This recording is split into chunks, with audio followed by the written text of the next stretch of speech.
ಕೆಲವೇ ಕ್ಷಣಗಳಲ್ಲಿ ಆಸ್ಪತ್ರೆಯಿಂದ ದರ್ಶನ್ ಡಿಸ್ಚಾರ್ಜ್ ಆಗ್ಲಿಕ್ಕಿದ್ದಾರೆ.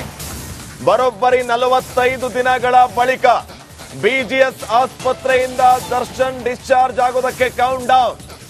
ಆಪರೇಷನ್ ಆಗದೆ ದರ್ಶನ್ ಹೊರ ಬರ್ತಾ ಇದ್ದಾರೆ. ದಾಸನ ದರ್ಶನಕ್ಕಾಗಿ ಅಭಿಮಾನಿಗಳು ಬಿಜಿಎಸ್ ಆಸ್ಪತ್ರೆಯ ಎದುರುಗಡೆ ಕಾದು ಕುಳಿತಿದ್ದಾರೆ. ಇನ್ನ ಕೆಲವು ಹೊತ್ತಲ್ಲೇ ಆಸ್ಪತ್ರೆಯಿಂದ ದರ್ಶನ್ ಹೊರ ಬರಲಿಕ್ಕಿದ್ದಾರೆ. ರಿಪಬ್ಲಿಕ್ ಕನ್ನಡದಿಂದ non stop live coverage. Darshan BGS ಆಸ್ಪತ್ರೆಯಿಂದ ಆಚೆ ಬಂದು ದರ್ಶನ್ ಅಭಿಮಾನಿಗಳಿಗೆ ದರ್ಶನ ಕೊಡ್ಲಿಕ್ಕಿದ್ದಾರೆ. 45 ದಿನಗಳ ಬಳಿಕ ದರ್ಶನ್ ಅಭಿಮಾನಿಗಳಿಗೆ ದರ್ಶನ. ದಾಸನ ದರ್ಶನಕ್ಕಾಗಿ ಅಭಿಮಾನಿಗಳು ಕಾದು ಕುಳಿತಿದ್ದಾರೆ. ಮೊನ್ನೆ ಜಾಮೀನು ಮಂಜೂರಾಗ್ತಾ ಇದ್ದಂತೆ ಅಲ್ಲೇ ಹೋದ್ರು ಹಾಸ್ಪಿಟಲ್ಗೆ. ಫೋಟೋಗೆ ಕ್ಷೀರಾಭಿಷೇಕ ಮಾಡಿದ್ರು, ಪೂಜೆ ಪುನಸ್ಕಾರ ಮಾಡಿದ್ರು, ಪಟಾಕಿನೂ ಹೊಡೆದ್ರು. ಪಟಾಕಿ ಹೊಡೆದ್ರನ್ನ ಪೊಲೀಸರು ಬಾಪ ಇಲ್ಲಿ ಅಂತ ವಶಕ್ಕೂ ತಗೊಂಡ್ರು. ಈಗ ದರ್ಶನ್ ಆಸ್ಪತ್ರೆಯಿಂದ ಕೆಲವೇ ಕ್ಷಣಗಳಲ್ಲಿ ಡಿಸ್ಚಾರ್ಜ್ ಆಗ್ಲಿಕ್ಕಿದ್ದಾರೆ ಅನ್ನೋಂಥ ಅಪ್ಡೇಟ್ ಈಗ ಲಭ್ಯ ಆಗ್ತಾ ಇದೆ. Republic Kannada non stop coverage ಅನ್ನ ಕೊಡುತ್ತೆ. ಈ ಬಗ್ಗೆ ಯಾರೆಲ್ಲ ಬರ್ತಾ ಇದ್ದಾರೆ ದರ್ಶನ್ನ ಬರಮಾಡಿಕೊಳ್ಳೋದಕ್ಕೆ, ದರ್ಶನ್ನ ಮನೆ ಕರ್ಕೊಂಡು ಹೋದಕ್ಕೆ ಯಾರೆಲ್ಲ ಬರ್ತಾ ಇದ್ದಾರೆ. ಈಗಾಗಲೇ ಜಾಮೀನು ಮಂಜೂರಾಗ್ತಾ ಇದ್ದಂತೆ ಒಬ್ಬೊಬ್ಬರೇ ದರ್ಶನ್ ಭೇಟಿಗೆ ಬಂದಿದ್ರು. ಈ ದರ್ಶನ್ನ ಈ ಮೊದಲು ಅಂದ್ರೆ ನಿರಂತರ ಜಾಮೀನು ಸಿಗೋದಕ್ಕಿಂತ ಮುಂಚೆ, ರೆಗ್ಯುಲರ್ ಬೇಲ್ ಸಿಗೋದಕ್ಕಿಂತ ಮುಂಚೆ 6 ಜನ ಭೇಟಿ ಆಗ್ಬೇಕಾಗಿತ್ತು. ಆದ್ರೆ ಈಗ ಎಲ್ಲರೂ ಬರ್ತಾ ಇದ್ದಾರೆ, ಎಲ್ಲರೂ ಹೋಗ್ತಾ ಇದ್ದಾರೆ. ಬಿಜಿಎಸ್ ಆಸ್ಪತ್ರೆಯಿಂದ ದರ್ಶನ್ ಡಿಸ್ಚಾರ್ಜ್ಗೆ ಕೌಂಟ್ ಡೌನ್ ಸ್ಟಾರ್ಟ್ ಆಗಿದೆ. ದರ್ಶನ್ಗಾಗಿ ಬಟ್ಟೆ ತಗೊಂಡು ಹೋದ್ರು ಸ್ನೇಹಿತರು. ಹೊಸ ಬಟ್ಟೆಗಳನ್ನ ಆಸ್ಪತ್ರೆಗೆ ತೆಗೆದುಕೊಂಡು ಹೋಗಿದ್ದಾರೆ ದರ್ಶನ್ ಆಪ್ತರು. ಬಿಜಿಎಸ್ ಆಸ್ಪತ್ರೆಯಿಂದ ದರ್ಶನ್ ಡಿಸ್ಚಾರ್ಜ್ ಆಗೋದಕ್ಕೆ ಕೌಂಟ್ ಡೌನ್ ಸ್ಟಾರ್ಟ್ ಆಗಿರೋ ಹಿನ್ನೆಲೆ ಈಗ ದರ್ಶನ್ನ ಆಪ್ತರು ಹೊಸ ಬಟ್ಟೆಗಳನ್ನ ತೆಗೆದುಕೊಂಡು ಹೋಗಿದ್ದಾರೆ. ಹೊಸ ಬಟ್ಟೆ ಹಾಕೊಂಡು ಆಚೆ ಬರೋದು ಜಮ್ ಅಂತ.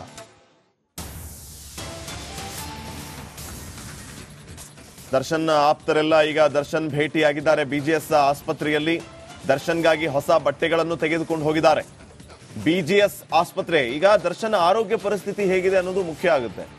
ನೋಡಿ, ತಾವು ದೃಶ್ಯಗಳಲ್ಲಿ ಗಮನಿಸ್ತಾ ಇದ್ದೀರಿ. ದರ್ಶನ್ ಆಪ್ತರು ಇವರೆಲ್ಲ ಬಿಜಿಎಸ್ ಆಸ್ಪತ್ರೆಗೆ ಎಂಟ್ರಿ ಕೊಟ್ಟಿದ್ದಾರೆ. ಹೊಸ ಬಟ್ಟೆಗಳನ್ನ ತೆಗೆದುಕೊಂಡು ದರ್ಶನ್ ಭೇಟಿಗಾಗಿ ಹೋಗಿದ್ದಾರೆ. ದರ್ಶನ್ ಆಚೆ ಬರ್ತಾ ಇದ್ದಂತೆ ಹಬ್ಬನೇ ಮಾಡೋದು ಅಂತ ಅಭಿಮಾನಿಗಳಿಗಾಗಲೇ ಹೇಳ್ತಾ ಇದ್ರು. ಆ ಪ್ರಕಾರವಾಗಿ ಏನಾಗುತ್ತೆ ಅನ್ನೋದು ಸದ್ಯಕ್ಕಿನ ಪ್ರಶ್ನೆ. ಇವರೆಲ್ಲ ದರ್ಶನ್ನ ಆಪ್ತರು ದರ್ಶನ್ ಭೇಟಿಗಾಗಿ ಬಿಜಿಎಸ್ ಆಸ್ಪತ್ರೆಗೆ ಬಂದಿರುವಂತಹ ದೃಶ್ಯಗಳನ್ನ ತಾವು ಗಮನಿಸ್ತಾ ಇದ್ದೀರಿ.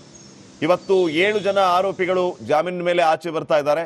ಅದರಲ್ಲಿ ಮಧ್ಯಂತರ ಜಾಮೀನಿನ ಮೇಲೆ ಆಲ್ರೆಡಿ ಚಿಕಿತ್ಸೆಗೆ ಅಂತ ದರ್ಶನ್ ಆಚೆ ಇದ್ರು ಬಿಜಿಎಸ್ ಹಾಸ್ಪಿಟಲ್ ಅಲ್ಲಿ. ಇವತ್ತು ಅವರು ಡಿಸ್ಚಾರ್ಜ್ ಆಗ್ತಾರೆ.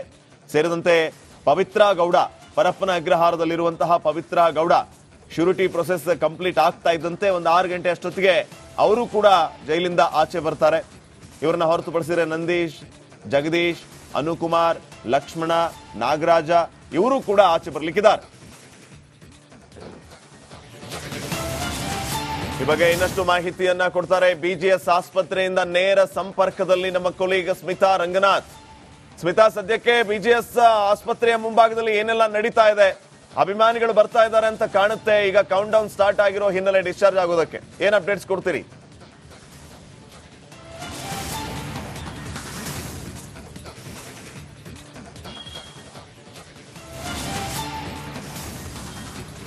ನಿಜ ಶ್ರೀಪಾದ್, ನೋಡಿ, ದರ್ಶನ್ ಅವರು ಇವತ್ತು ಆಸ್ಪತ್ರೆಯಿಂದ ಡಿಸ್ಚಾರ್ಜ್ ಆಗೋ ಸಾಧ್ಯತೆ ಇದೆ ಅಂತ ಹೇಳಲಾಗ್ತಾ ಇದೆ. ಹೀಗಾಗೇನೆ ಅಭಿಮಾನಿಗಳು ಅಫ್ಕೋರ್ಸ್ ನೀವು ಹೇಳಿದ ಹಾಗೆ ಒಂದಷ್ಟು ಜನ ಬರ್ತಿದ್ದಾರೆ, ಹೋಗ್ತಿದ್ದಾರೆ.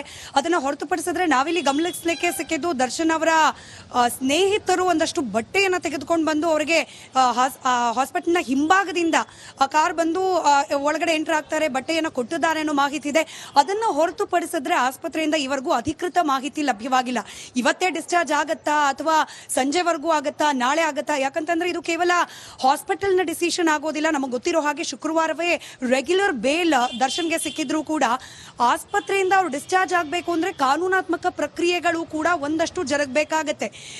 ಈ ರೆಗ್ಯುಲರ್ ಬೇಲ್ನ ಕಾಪಿಗಳೇನಿದೆ ಅದು ಸೆಷನ್ಸ್ ಕೋರ್ಟ್, ಅಲ್ಲಿಂದ ಹಾಸ್ಪಿಟಲ್ನ ವೈದ್ಯಾಧಿಕಾರಿಗಳನ್ನ ತಲುಪಿ ಅವರಿಗೆ ಮಾಹಿತಿ ಸಿಕ್ಕು ಆಯ್ತು, ಇನ್ನೇನು ಪೊಲೀಸ್ ಪ್ರೊಸೀಜರ್ಗಳಿಲ್ಲ, ದರ್ಶನ್ ಅವರಿಗೆ ಆರೋಗ್ಯದ ಸ್ಥಿತಿಗತಿಯನ್ನ ಗಮನಿಸಿ ವೈದ್ಯರು ಡಿಸಿಷನ್ ತೆಗೆದುಕೊಳ್ಬಹುದು ಆಸ್ಪತ್ರೆಯಿಂದ ಡಿಸ್ಚಾರ್ಜ್ ಮಾಡೋದ್ರ ಕುರಿತಾಗಿ ಏನೋ ಮಾಹಿತಿ ವೈದ್ಯರ ಕೈ ತಲುಪಬೇಕು. ಅದರ ಜೊತೆಗೆ ಬಹಳ ಮುಖ್ಯವಾಗಿ ದರ್ಶನ್ ಆರೋಗ್ಯದ ಪರಿಸ್ಥಿತಿ ಬಗ್ಗೆ ನಿಗಾ ಕೊಡ್ತಾ ಇದ್ದಾರೆ ಇಲ್ಲಿನ ವೈದ್ಯರು. ಅಫ್ಕೋರ್ಸ್ ನಮ್ಗೆಲ್ಲರಿಗೂ ಗೊತ್ತಿರೋ ಹಾಗೆ ಸರ್ಜರಿ ಮಾಡಿಸ್ಕೊಂಡಿಲ್ಲ ದರ್ಶನ್ ಅವರು. ಈ ದಿನದವರೆಗೂ ಫಿಸಿಯೋಥೆರಪಿ ಹಾಗೆ ಕನ್ವೆನ್ಷನಲ್ ಏನು ಮೆಡಿಕಲ್ ಪ್ರಾಕ್ಟೀಸಸ್ ಇದೆ ಅದರ ಮೂಲಕ ಅವರು ತಪಾಸಣೆಗೆ ಒಳಪಟ್ಟಿದ್ದು. ಫಿಸಿಯೋಥೆರಪಿ ಇರಬಹುದು, ಬೇರೆ ಇತ್ಯಾದಿ ಕ್ರಮಗಳ ಮೂಲಕ ಅವರು ತಮ್ಮ ಬೆನ್ನು ನೋವಿನ ಸಮಸ್ಯೆಗೆ ಚಿಕಿತ್ಸೆಯನ್ನ ಪಡ್ಕೊಳ್ತಾ ಇದ್ರು. ಹೀಗಾಗಿ ಅವರ ಕಂಡೀಷನ್ ಸರಿ ಇದೆಯಾ, ಮೊದಲದಾಗಿ ಡಿಸ್ಚಾರ್ಜ್ ಮಾಡಿ ಮನೆಗೆ ಕಳಿಸ್ಲಿಕ್ಕೆ ಸೂಕ್ತವಾಗಿದೆಯಾ ಅವರ ಆರೋಗ್ಯ ಅನ್ನೋದನ್ನ ವೈದ್ಯರು ಡಿಸೈಡ್ ಮಾಡ್ತಾರೆ. ಇದೆಲ್ಲವನ್ನ ಗಮನಿಸಿ ನಂತರದಲ್ಲಿ ಡಿಸ್ಚಾರ್ಜ್ ಮಾಡುವ ಸಾಧ್ಯತೆ ಇದೆ. ಬಟ್ ಇವತ್ತು ಮಧ್ಯಾಹ್ನದ ಒಳಗೆ ಡಿಸ್ಚಾರ್ಜ್ ಮಾಡುವ ಪಾಸಿಬಿಲಿಟೀಸ್ ಇದೆ ಅನ್ನೋ ಮಾಹಿತಿ ಹೊರಬಿದ್ದ ಬೆನ್ನಲ್ಲೇ ಒಂದಷ್ಟು ಜನ ಅಭಿಮಾನಿಗಳು ಬರ್ತಿದ್ದಾರೆ. ಬಹಳಷ್ಟು ಸಂಖ್ಯೆಯಲ್ಲೇನಿಲ್ಲ.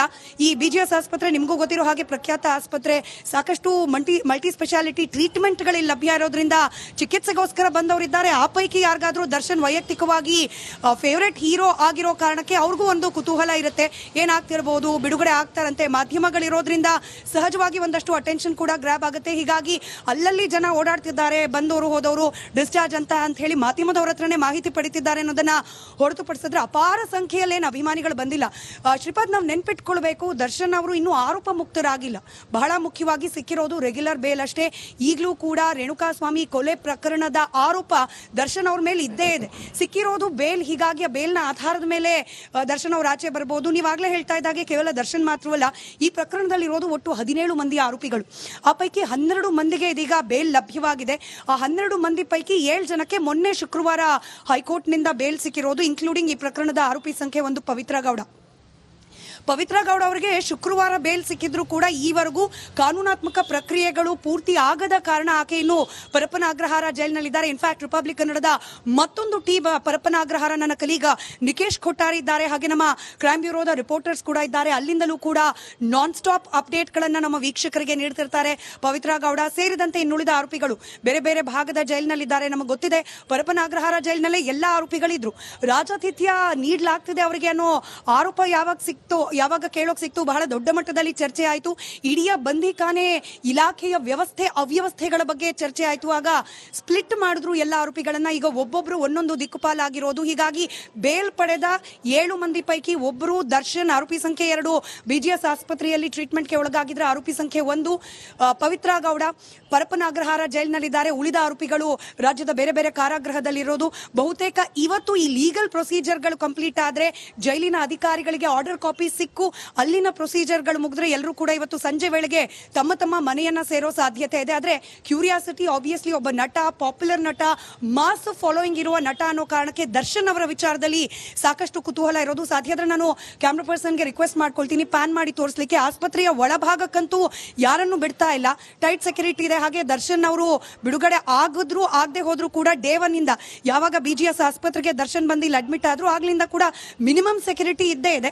ಪೊಲೀಸರನ್ನ ನಿಯೋಜನೆ ಮಾಡಿದ್ದಾರೆ. ಒಂದು ಮೆಡಿಕಲ್ ಬೇಲ್ ಮೇಲೆ ಆಚೆ ಬಂದಿದ್ದರಿಂದಾಗಿ ಆಸ್ಪತ್ರೆಯ ಈ ಪ್ರೊಸೀಜರ್ಗಳ ಬಗ್ಗೆ ಕೂಡ ಕೋರ್ಟ್ಗೆ ಅದರದೇ ಆದ ಮಾಹಿತಿಯನ್ನ ತಿಳಿದುಕೊಳ್ಬೇಕಾಗತ್ತೆ, ತನಿಖಾಧಿಕಾರಿಗಳು ನಿಗಾ ವಹಿಸಬೇಕಾಗತ್ತೆ. ಹೀಗಾಗಿ ಈ ಮಾಹಿತಿಯನ್ನ ಕಲೆ ಹಾಕೋಕ್ಕೋಸ್ಕರ, ಓವರ್ಲುಕ್ ಮಾಡೋಕ್ಕೋಸ್ಕರ ಒಂದು ಮಿನಿಮಮ್ ಸೆಕ್ಯೂರಿಟಿ ಅಂತೂ ಇದ್ದೇ ಇತ್ತು. ಅದನ್ನ ಹೊರತುಪಡಿಸಿ ಬಿಗಿಯಾದ ಪೊಲೀಸ್ ಭದ್ರತೆ ಇತ್ಯಾದಿ ಯಾವುದು ಕೂಡ ನಮಗೂ ಕಾಣಲಿಕ್ಕೆ ಸಿಗ್ತಾ ಇಲ್ಲ. ಹಾಗೆ ಆಸ್ಪತ್ರೆಯ ಮತ್ತೊಂದು ಭಾಗದಲ್ಲಿ ಗಮನಿಸ್ತಾ ಇದ್ದೀರಿ, ನಾರ್ಮಲ್ ಓಡಾಟ ಇದೆ, ಜನ ಆಸ್ಪತ್ರೆಗೆ ಬರೋರು ಹೋಗೋರು ಇದ್ದೇ ಇದ್ದಾರೆ. ಹಾಗೆ ದರ್ಶನ್ ಇದ್ದಾರೆ ಅನ್ನೋ ಕಾರಣಕ್ಕೆ 1-2 ನಿಮಿಷ ನಿಂತು ಏನಾಗ್ತಿದೆ ಅನ್ನೋದನ್ನ ತಿಳಿದುಕೊಂಡು ಮುಂದೆ ಹೋಗ್ಲಿಕ್ಕೂ ಕೂಡ ಪ್ರಯತ್ನ ಪಡ್ತಾ ಇದ್ದಾರೆ. ಇನ್ನು ನಾವು ಗಮನಿಸಿದ ಹಾಗೆ ಆಸ್ಪತ್ರೆಯ ಹಿಂಭಾಗ, ಈ ಹಿಂಭಾಗಕ್ಕೇನೆ ಆಗ್ಲೇ ದರ್ಶನ್ ಅವರ ಸ್ನೇಹಿತರಿದ್ದ ಕಾರ್ ಬಂದಿದ್ದು, ಆ ಕಾರ್ನಲ್ಲಿ ಒಂದಷ್ಟು ಬಟ್ಟೆ ತಂದ್ರು ದರ್ಶನ್ ಅವರಿಗೆ ಅನ್ನೋ ಮಾಹಿತಿ ಇದೆ. ಇದು ರೆಗ್ಯುಲರ್ ಆಗಿ ಬಳಕೆಗೋಸ್ಕರ ಬಟ್ಟೆ ತಂದ್ರ ಅಥವಾ ಡಿಸ್ಚಾರ್ಜ್ ಆಗ್ತಿದ್ದಾರೆ ಅನ್ನೋ ಕಾರಣಕ್ಕೆ ಏನಾದ್ರೂ ಬಟ್ಟೆ ತಂದಿದ್ದಾರಾ ಅದ್ರ ಬಗ್ಗೆ ಕೂಡ ಇನ್ನೂ ಸೂಕ್ತ ಮಾಹಿತಿ ಇಲ್ಲ. ಯಾಕಂತಂದ್ರೆ ಯಾರು ಮಾಧ್ಯಮ ಜೊತೆ ರಿಯಾಕ್ಟ್ ಮಾಡ್ತಾ ಇಲ್ಲ. ಶ್ರೀಪಾದ್, ನಿಮಗೂ ಕೂಡ ಗೊತ್ತಿರಬಹುದು, ಈ ಮೆಡಿಕಲ್ ಬೇಲ್ ಮೇಲೆ ಅಂದ್ರೆ ಮಧ್ಯಂತರ ಜಾಮೀನನ್ನು ಪಡೆದು ದರ್ಶನ್ ಆಚೆ ಬಂದಾಗ ಕೋರ್ಟ್ ಒಂದಷ್ಟು ಕಂಡೀಷನ್ ಹಾಕಿತ್ತು, ಮಾಧ್ಯಮಗಳಿಗೆ ಯಾವುದೇ ಕಾರಣಕ್ಕೂ ರಿಯಾಕ್ಟ್ ಮಾಡೋ ಹಾಗಿಲ್ಲ, ಹಾಗೆ ಬೇರೆ ಏನು ಸಹ ಆರೋಪಿಗಳಿದ್ದಾರೆ ಅವರ ಜೊತೆಯಲ್ಲಿ ಒಡನಾಟ ಇಟ್ಕೊಳ್ಳೋ ಹಾಗಿಲ್ಲ, ಎಸ್ಪೆಷಲಿ ಸಾಕ್ಷ್ಯಗಳ ಮೇಲೆ ಒತ್ತಡ ಹಾಕೋ ಹಾಗಿಲ್ಲ, ಹಾಗೆ ಸಂತ್ರಸ್ತರು ಯಾರಿದ್ದಾರೆ ರೇಣುಕಾಸ್ವಾಮಿ ಕುಟುಂಬಸ್ಥರು ಅವ್ರನ್ನ ಭೇಟಿ ಆಗೋ ಹಾಗಿಲ್ಲ, ಡೈರೆಕ್ಟ್ಲಿ ಆರ್ ಇಂಡೈರೆಕ್ಟ್ಲಿ ಈ ರೀತಿಯಾದ ಷರತ್ತುಗಳಿತ್ತು. ಆದರೆ ರೆಗ್ಯುಲರ್ ಬೇಲ್ ಈಗ ಲಭ್ಯವಾಗಿರೋದ್ರಿಂದ ಮಾಧ್ಯಮದ ಜೊತೆ ಪ್ರತಿಕ್ರಿಯೆ ನೀಡಬಾರದು ಅನ್ನೋ ನಿರ್ಬಂಧ ಏನಿತ್ತು ಅದೀಗಿಲ್ಲ. ಬಟ್ ಸ್ಟಿಲ್ ದರ್ಶನ್ ರಿಯಾಕ್ಟ್ ಮಾಡ್ತಾರಾ ಡಿಸ್ಚಾರ್ಜ್ ಆದ್ಮೇಲೆ, ಅದು ಕೂಡ $1 million ಪ್ರಶ್ನೆ. ವಿಜಯಲಕ್ಷ್ಮಿ ಅವರಂತೂ ನೀವು ಗಮನಿಸಿದ್ದೀರಿ, ವೀಕ್ಷಕರು ಗಮನಿಸಿದ್ದಾರೆ, ಈ ಪ್ರಕರಣ ಬೆಳಕಿಗೆ ಬಂದಾಗಿಂದ ಇವರೆಗೂ ಯಾವುದೇ ಮಾಧ್ಯಮ ಹೇಳಿಕೆಯನ್ನ ವಿಜಯಲಕ್ಷ್ಮಿ ಅವರು ಕೂಡ ನೀಡಿಲ್ಲ. ಹೀಗಾಗಿ ದರ್ಶನ್ ಅವರ ಕುಟುಂಬಸ್ಥರು ಅಧಿಕೃತವಾಗಿ ಹೇಳಿಕೆಯನ್ನ ನೀಡ್ತಾರಾ ಡಿಸ್ಚಾರ್ಜ್ ಬಗ್ಗೆ ಗೊತ್ತಿಲ್ಲ. ನಾವು ಕೂಡ ಬಿಜಿಎಸ್ ಆಸ್ಪತ್ರೆಯ ವೈದ್ಯರನ್ನ ಸಂಪರ್ಕ ಮಾಡೋ ಪ್ರಯತ್ನ ಮಾಡ್ತಾ ಇದೀವಿ. ಎಸ್ಪೆಷಲಿ ಡಾಕ್ಟರ್ ನವೀನ್, ನಮಗೆ ನೆನಪಿರಬಹುದು ಕೋರ್ಟ್ಗೆ ಒಂದು ಅಫಿಡವಿಟ್ ಅನ್ನ ಸಲ್ಲಿಕೆ ಮಾಡಿದ್ರು ಈ ಬೇಲ್ ಹಿಯರಿಂಗ್ ಸಂದರ್ಭದಲ್ಲಿ. ಅಂದ್ರೆ ದರ್ಶನ್ ಅವ್ರಿಗೆ ಈವರೆಗೂ ಯಾವೆಲ್ಲ ರೀತಿಯ ಚಿಕಿತ್ಸೆಯನ್ನ ನೀಡಲಾಗಿತ್ತು, ಹಾಗೆ ಯಾಕೆ ಸರ್ಜರಿಯನ್ನ ಮಾಡಬೇಕು ಅಂತಿದ್ದೀವಿ ಅನ್ನೋದ ಕಾರಣವನ್ನ ವಿವರಿಸಿ ಒಂದು ಲೆಟರ್ ಅನ್ನ ನೀಡಲಾಗಿತ್ತು. ಆ ಲೆಟರ್ ನಲ್ಲಿ ಡಾಕ್ಟರ್ ನವೀನ್ ಅವರ ಸೀಲ್ ಹಾಗೆ ಸಿಗ್ನೇಚರ್ ಇತ್ತು. ಇನ್ಫ್ಯಾಕ್ಟ್ ನಾವು ಅವರನ್ನೇ ಸಂಪರ್ಕ ಮಾಡೋ ಪ್ರಯತ್ನ ಮಾಡಿದ್ವಿ, ಇವತ್ತೇನಾದ್ರು ಡಿಸ್ಚಾರ್ಜ್ ಆಗೋ ಸಾಧ್ಯತೆ ಇದೆಯಾ ಅಂತ ಹೇಳಿ. ಬಟ್ ನಮಗೆ ಸಿಕ್ಕ ಮಾಹಿತಿ ಡಾಕ್ಟರ್ ನವೀನ್ ಬೇರೆ ಸರ್ಜರಿಯಲ್ಲಿ ಬ್ಯುಸಿ ಆಗಿದ್ದಾರೆ, ಅದರಿಂದ ಅವರಿಂದ ಕೂಡ ಇವರೆಗೂ ಅಧಿಕೃತವಾದ ಮಾಹಿತಿ ಲಭ್ಯವಾಗಿಲ್ಲ. ನಾವು ಕೂಡ ಕಾಯ್ತಾ ಇದೀವಿ ಶ್ರೀಪಾದ್, ನಮ್ಮ ವೀಕ್ಷಕರಿಗೆ ಫಸ್ಟ್ ಅಂಡ್ ಲೇಟೆಸ್ಟ್ ಅಪ್ಡೇಟ್ ಗಳನ್ನ ಕೊಡ್ಲಿಕ್ಕೆ ದರ್ಶನ್ ಅವರ ಆರೋಗ್ಯಕ್ಕೆ ಸಂಬಂಧಪಟ್ಟಂತೆ ಹಾಗೆ ಅವರ ಡಿಸ್ಚಾರ್ಜ್ಗೆ ಸಂಬಂಧಪಟ್ಟಂತೆ. ಬಟ್ ಆಸ್ ಆಫ್ ನೌ ಆಸ್ಪತ್ರೆಯ ಮೂಲಗಳಿಂದಾಗ್ಲಿ ಅಥವಾ ದರ್ಶನ್ ಕುಟುಂಬದ ಮೂಲದಿಂದಾಗ್ಲಿ ಅಧಿಕೃತವಾದ ಮಾಹಿತಿ ಇಲ್ಲ. ಸ್ಮಿತಾ ತಮ್ಮಯ್ಯ, ಡಾಕ್ಟರ್ ಸ್ಮಿತಾ ತಮ್ಮಯ್ಯ ಅವರು ಸರ್ಜರಿ ಮಾಡ್ತೀವಿ ಅಂತ ಕೋರ್ಟ್ಗೆ ಒಂದು ವರದಿಯನ್ನ ಕೂಡ ಕೊಟ್ಟಿದ್ದಾರೆ. ಸೊ ನಮ್ಮ ಸ್ಮಿತಾ ಅವರಿಂದ ಆ ಸ್ಮಿತಾ ಅವರನ್ನ ಸಂಪರ್ಕ ಮಾಡುವಂತ ಪ್ರಯತ್ನಗಳು ಆಗ್ಬೋದು ಅಂತ ಅನ್ಕೋತೀನಿ.